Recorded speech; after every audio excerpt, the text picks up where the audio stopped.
Hello বন্ধুরা, সবাই কেমন আছো? আশা করছি সবাই খুব ভালো আছো আর আমিও খুব ভালো আছি। Welcome back to my channel. আজ তোমাদের জন্য নিয়ে চলে এসেছি মেথি শাকের একটা নতুন রেসিপি। মেথি শাক রান্না করার আগে মেথি শাকের কিছু গুণাগুণ সম্পর্কে তোমাদের সঙ্গে আলোচনা করে নেব। তো মেথি শাকে আছে প্রচুর পরিমাণে ফাইবার, আর আছে প্রচুর পরিমাণে ক্যালসিয়াম ও ম্যাগনেসিয়াম, আর আছে ভিটামিন ডি। আর এই শীতের মরশুমে সবার বাড়িতেই প্রায় মেথি শাক রান্না হয়। আর আমি তোমাদের সাজেস্ট করব তোমরা প্রচুর পরিমাণে এই মেথি শাক রান্না করে খাও। মেথি শাক খেলে ডায়াবেটিস নিয়ন্ত্রণ করে, ওজন কমাতে সাহায্য করে, হজম শক্তি বৃদ্ধি পায় আর হৃদরোগ নিয়ন্ত্রণ করে। মেথি বা মেথি শাক প্রতিনিয়ত খেলে ত্বক ও চুলের স্বাস্থ্য উন্নতি ঘটে আর আমাদের কোলেস্টেরলের মাত্রা নিয়ন্ত্রণ করে।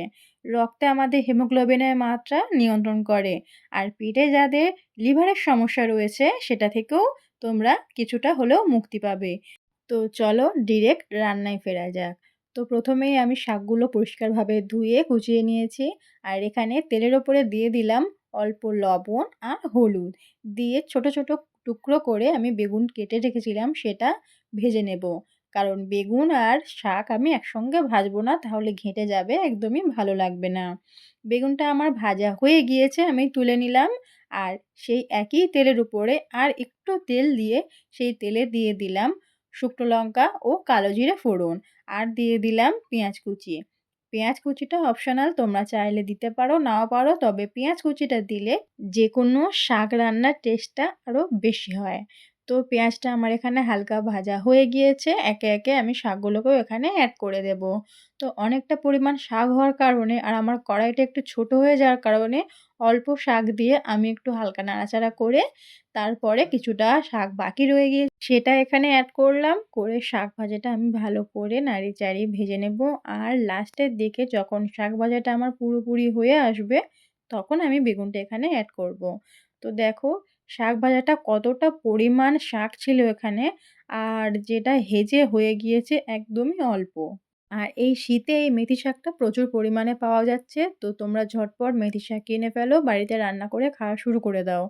আর মেথিটা আমি সবাইকে খেতে সাজেস্ট করব। মেথি খুব উপকারী। প্রতিদিন ১ গ্লাস জলে কিছুটা পরিমাণ মেথি ভিজিয়ে পরের দিন সকালে জলটা যদি তোমরা পান করো, তোমাদের অনেক কাজে আসবে। আর দেখো তোমাদের সাথে গল্প করতে করতে শাক থেকে কতটা পরিমাণ জল বেরিয়েছে। তো নাড়াচাড়া করতে করতে এই জলটাও শুকিয়ে যাবে আর ততক্ষণে আমাদের শাক ভাজাটাও কমপ্লিট হয়ে যাবে। তো শাক ভাজাটা আমাদের অলমোস্ট রেডি হয়ে গিয়েছে। এবারে এখানে বেগুনটা অ্যাড করলেই আমাদের শাক ভাজাটা পুরোপুরি রেডি হয়ে যাবে। তো এখানে বেগুনটা অ্যাড করে দিলাম। এবার একটু হালকা নাড়াচাড়া করলেই শাক ভাজা পুরোপুরি ডান। তো আমার এই রেসিপিটা তোমাদের কেমন লাগলো অবশ্যই কিন্তু আমাকে কমেন্ট করে জানিও। আর হ্যাঁ, যারা এখনও এই মেথি শাক খাওনি তারা ঝটপট মেথি শাক কিনে খেয়ে ফেলো। এর টেস্টটা কিন্তু খুবই সুস্বাদু হয়। আর যারা মেথি শাক রান্না করেছো তারা হয়তো জেনেই থাকবে যে মেথি শাক রান্না হলে চারিদিকে তার সুগন্ধ কেমন ছড়ায়। এই মেথি শাকের রেসিপিটা যদি ভালো লেগে থাকে লাইক, কমেন্ট, শেয়ার করে দিও। আর আমার চ্যানেলে নতুন বন্ধু হয়ে থাকলে চ্যানেলটিকে সাবস্ক্রাইব করে আমার পাশে থেকো। আর ঝটপট সাবস্ক্রাইব করে ফেলো। টাটা!